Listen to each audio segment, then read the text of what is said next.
Bonjour tout le monde. Aujourd'hui, on va commencer une nouvelle vidéo, toujours dans le cadre de notre formation intitulée Virtualisation avec l'outil Microsoft Hyper-V.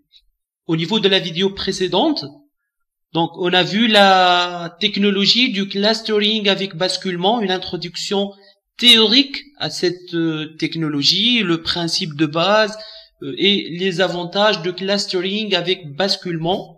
En anglais, c'est failover clustering. Ça, c'est la nomination en anglais.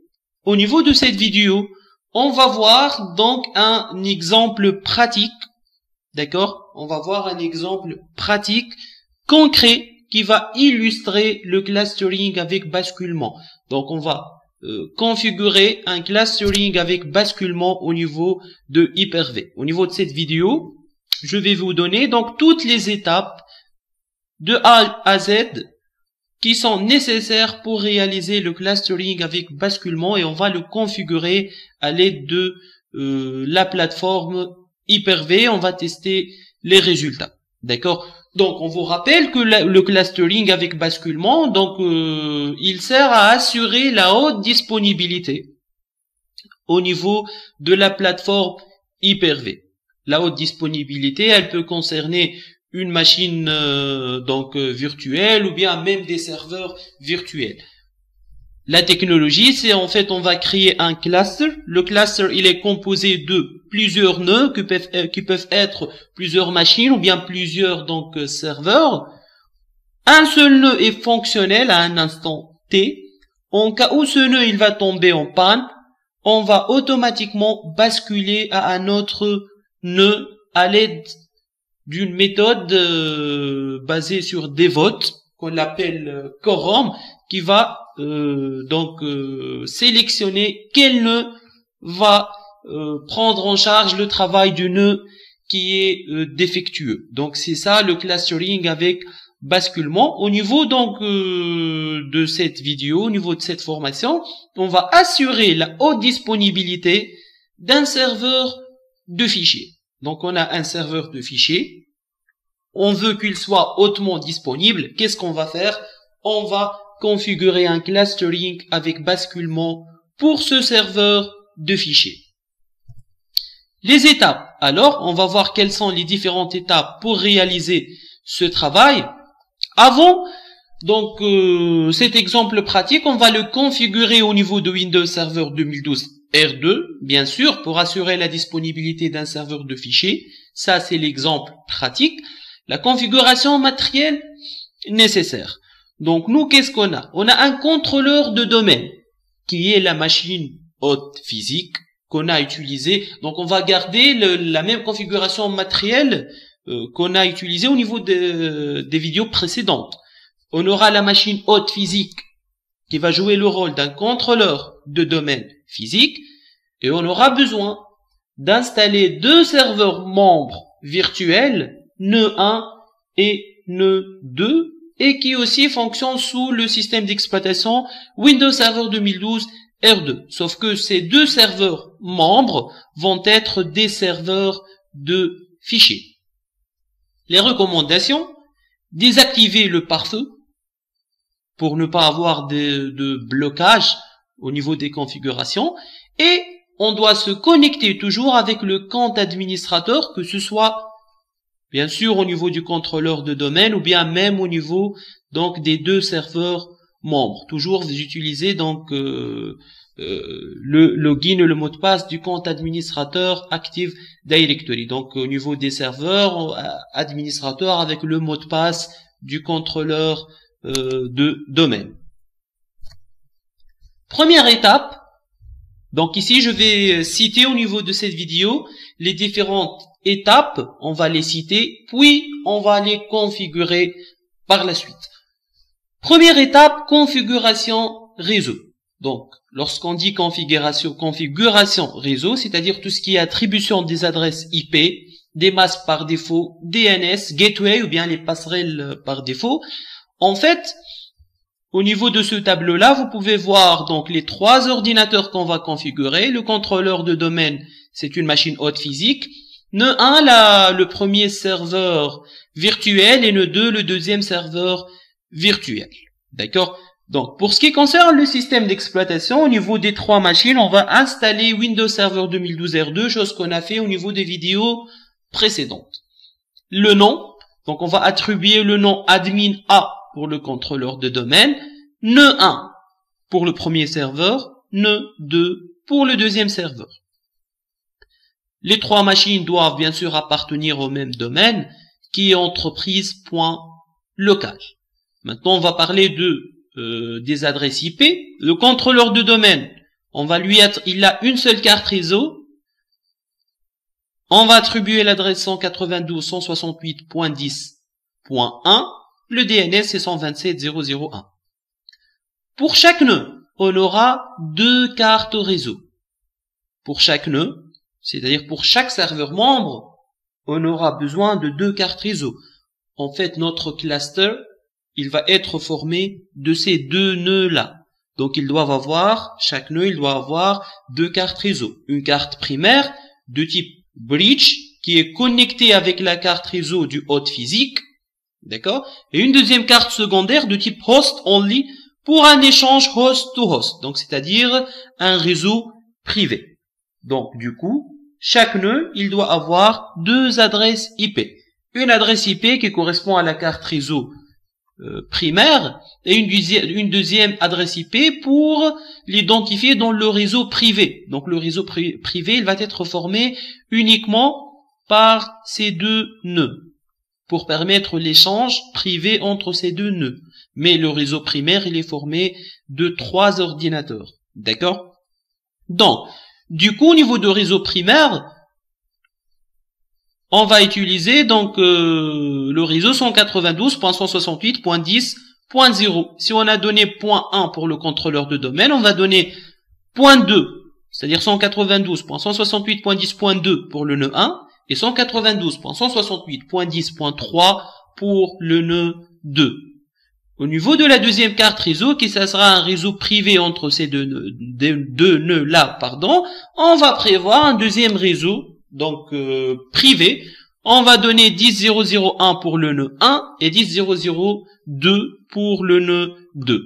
Au niveau du DNS, tous les nœuds-là, ils vont donc prendre, on va configurer au niveau du DNS l'adresse du contrôleur de domaine et la même chose au niveau de la passerelle. Leur passerelle, c'est le contrôleur de domaine. Donc l'adresse 192.168.10.1. Une fois on a terminé cette configuration, qu'est-ce qu'on doit faire?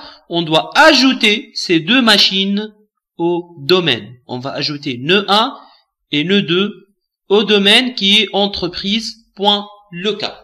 Et une fois c'est fait, on va se connecter au niveau de ces deux machines-là en utilisant le compte administrateur et le mot de passe administrateur du contrôleur de domaine. Ça, c'est la première étape. Une fois c'est fait, qu'est-ce qu'on va faire? On va installer le rôle failover clustering ou bien clustering à basculement. Comme on a dit, au niveau de Windows Server, elle est basée sur les rôles. Donc, il y a une installation par défaut, puis les nouvelles fonctionnalités qu'on veut ajouter, ils s'ajoutent soit à l'aide donc des fonctionnalités ou bien des rôles. Comme il y a le rôle Active Directory, le rôle DNS, le rôle Hyper-V, il y a donc le rôle Failover Clustering. On va l'installer sur chacun des deux nœuds.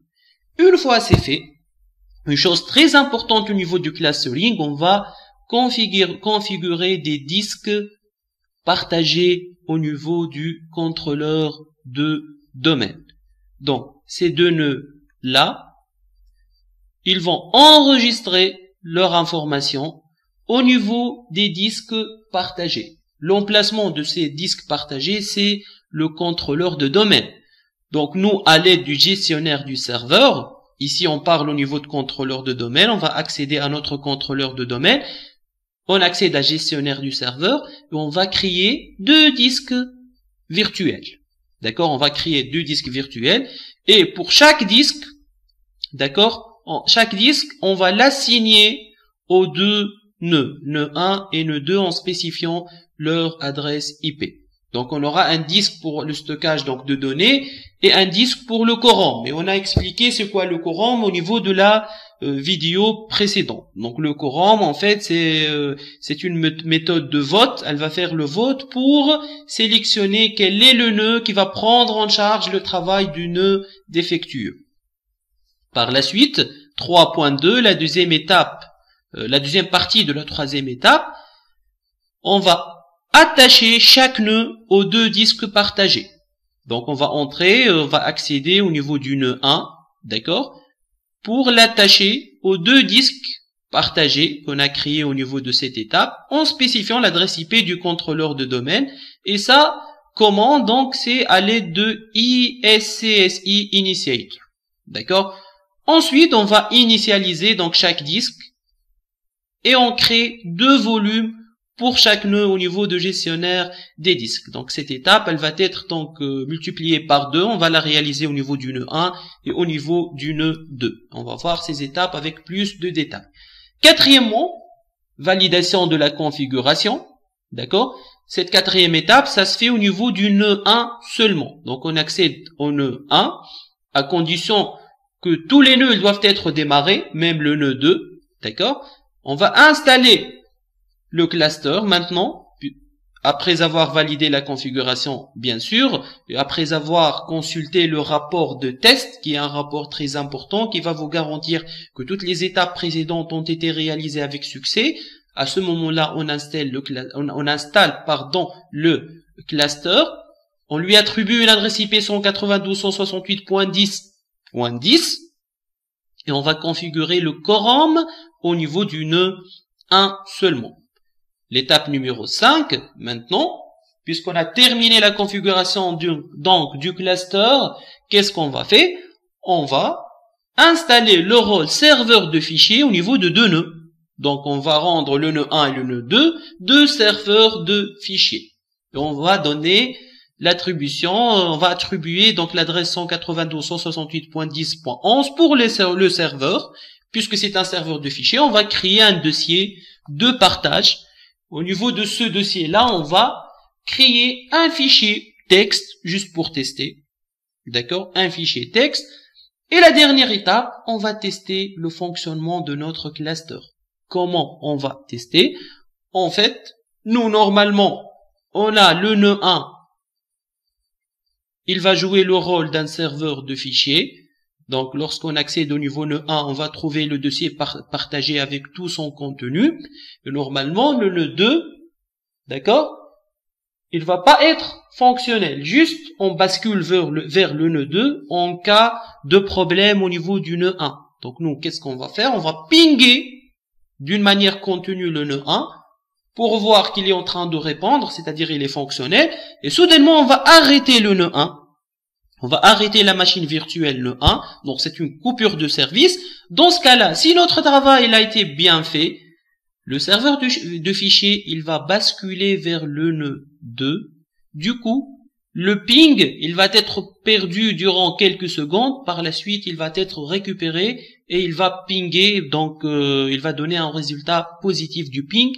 C'est-à-dire que maintenant, le nœud 2, il a pris le relais, il est devenu lui-même le serveur de fichiers. Donc voilà les 6 étapes qu'on va voir.